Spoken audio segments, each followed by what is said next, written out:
So, question 3, it's from Finn. When it comes to branding and content, what are your thoughts on consistency of branding, and also where is the tipping point of too much stuff on your page? Obviously, it depends on your audience, but in your opinion, are there particular mistakes you see brands making, re types of content, and getting it wrong? Okay, what I liked about this question was the first bit we've dealt with sort of too much. Yeah. And there's no such thing as too much. There's just shit content. Yeah. So, but the second bit I really liked, which is, am I seeing mistakes that brands are making regarding types of content and getting it wrong? Now, the reason why I'm interested in this question is because of the new Facebook algorithm. Yeah. So Facebook algorithm has changed. I've done a few pieces on it, which you should go and check out. They're quite good. No, but they'll tell you how it's worked. Now it's a week or two later, and I'm starting to see how that will affect my content and how I can pass that information over to you. Now, when it first happened, I didn't notice any difference. I was still getting all of the same engagement, and it was kind of building up. Now, over time, I'm noticing what's happening is there are less people initially seeing the content. So it's literally, it's like a sieve. It's basically taking it down so that less people see it.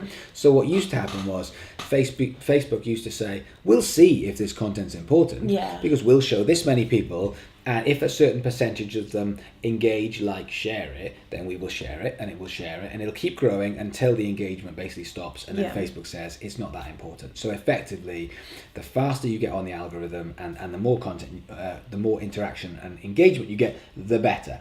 Now, what Facebook's done is it's showing less content. So whereas you might have got 300 people to see your content initially, just to see if it'll work. Now it might be 30, or it might be 100. So it's harder, it's tougher. And this is what I've noticed, and this is what's important. I've noticed that when I put out content, which is stuff like the EP series, no problem. It goes far and wide. I get loads of engagement. I get loads of consistent likes and shares, and it works. Okay. When I put out something which is lower level, like, for example, not the show, but if I put out this question, it's just another picture of us two together, and people just see it and they go, oh, it's probably another one of Damien's questions, and they just go straight past it. Then I'm not getting the engagement. Okay. So it feels like I'm restricted in how fast I can get my stuff out there and how fast I need to get people engaging. So what does this mean for you? What this means, in my opinion, is two things. Number one, you have to put out, in my opinion, slightly less content, but better content. Okay. I would. That's interesting. Yeah. I wouldn't be just throwing stuff out there because, I mean, I might change my mind in a week because I'm still working on what I'm seeing from the algorithm. But I think when I'm putting out the best content I can put out, I'm not having any problem with it. And that's just because more people are engaging with it quickly? Yes. Okay. Because when it is good content, people are just going, love it. Yeah. And then they're going to their mates, Dave, you've got to check this out. And then Dave sees it, Dave goes, oh, that's really, really good. And there's a conversation flowing about it. So how you're putting content out with the question, the picture, the video, the actual content itself, the description, the entire thing needs to be more thought about rather than just throwing stuff out there willy-nilly. So that, to me, is a big part of this, of how you're putting stuff out there, and therefore, studying your algorithms. So what times you're going to put them out, and which is best for your audience. Getting consistency so people know when it's coming, so that they're making sure that you're asking people, I need you to like and subscribe to this.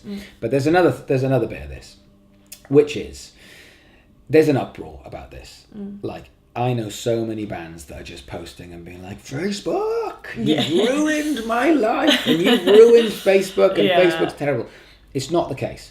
Facebook is just looking after the end user. And here's why that's absolutely crucially important. And I'm going to say it in one word. The absolute utter reason why Facebook needs to do this in one word is MySpace. That's it. Because MySpace broke it. And I loved MySpace. Loved it. Loved MySpace. I think you still do. I still love MySpace. Bring it back. But the thing with MySpace is it just became this advert for every band, like my band. And there were so many people that were like, I'm not in a band. I don't give a crap about your band. Yeah, I don't care about your band. And it was like band advert. And people are like, no, this is social media. This is a new thing that we've just invented. It's just new. And people are going, yeah, that's cool, but band. And in the end, Facebook came along and everybody just went, oh, thank God, it's like MySpace, well, the band's getting on my nerves. Yeah. That is exactly why, because MySpace was a £1 company, and now, how many of you use MySpace? One person just went, I do. And because of that, Facebook is wary. Facebook is saying, what's important is the end user, because we lose the end user, we lose everything. Yeah. And Facebook is smart, and I can promise you, Facebook's not going anywhere for a while. Hopefully. No, Facebook's not going anywhere for a while. They are smart people, and because they always look after the end user, they are constantly studying and analysing all of the insights of the entirety of Facebook. They know when people are watching video less. They know when people are engaging more. They can see the trends. There used to be a trend that people used to just share stuff to their wall all of the time. Share, that's brilliant. Hey, share. Now, different trend. People don't share stuff to their wall as much. What they do is they tag their mates in. It's different. So Facebook are constantly watching these tiny details and going, okay, well, if that's the case, what should we do to look after people more? Yeah. So, and because of that, they're doing it for the end user, not for musicians and not for marketers. So what do marketers do? What do bands do? They do the same thing as they have done forever and ever and ever. They go and find a new medium. If Facebook has become the biggest thing in the entire world and it's too expensive to advertise and there's too much noise on Facebook, what happens? You go and find the next thing. And that's been the same thing since TV. Like, people just went, oh, I can't advertise on TV. It's expensive. But at some point, some bright spark, I think it was a burger company, advertised locally on TV. They actually put an advert on TV, I think it was, or a diner or something. And everyone just descended on the diner, and they were like, wow, this is really good. Yeah. And then TV advertising got bigger and bigger and blew up. And then all of a sudden, now when you look at TV, it's just the biggest companies in the world.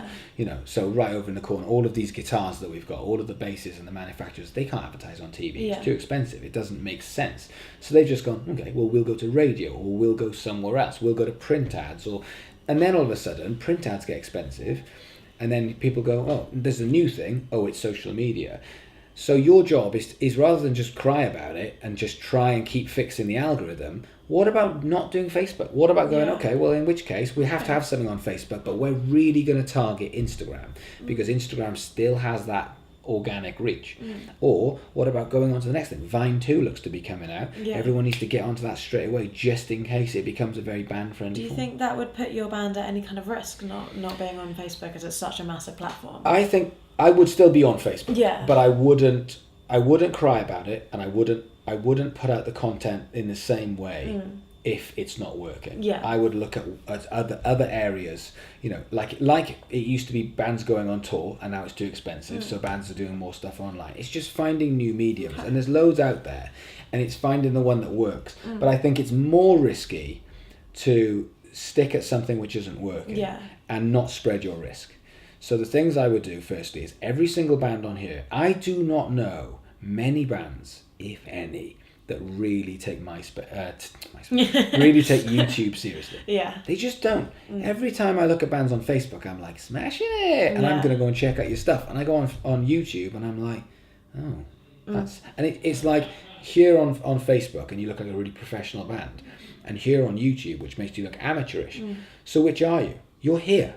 Because if you look amateurish here and professional on here, people just take this. It's like when you get good reviews and bad reviews. What do people do? Straight to the bad reviews. I've got 30 good reviews and 3 bad reviews. Check me out them bad reviews. Yeah. So, you've got to keep it consistent, and people should be spending more time on making their YouTube look good, but they should be finding other platforms, and it doesn't necessarily just have to be social media, but it has to be a spread risk. If Facebook isn't working for you, start looking around for the social media that you can get the most traction on. And right now, it's going to be Instagram, it's going to be potentially Vine 2, it's going to be YouTube, still working on Facebook for the moment, but there's lots of others. But I keep seeing people crying about it, and if it's not working, but you're in Facebook's house, so go out of Facebook's house and go and find someone else's party to crash and build. You don't need 1 million followers. You don't need to be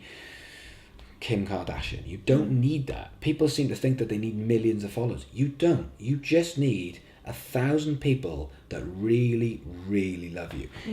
Matt, if you have 1,000 people that will buy a CD off you every single year, the same fan base every single year for the next 20 years, and you charge £10, that's £10,000 a year for the next 20 years. Yeah. That's 200 grand over the next 20 years. Yes, it's not going to buy you a Ferrari, but for a CD, that is not bad going. Yeah. You don't need 1 million people. So you just got to go and find the place where you can actually round up those proper 1,000 people in amongst 10, 20,000 other people, look after them properly, and if Facebook's not letting you do that, go and find somewhere that will, and keep a presence on there.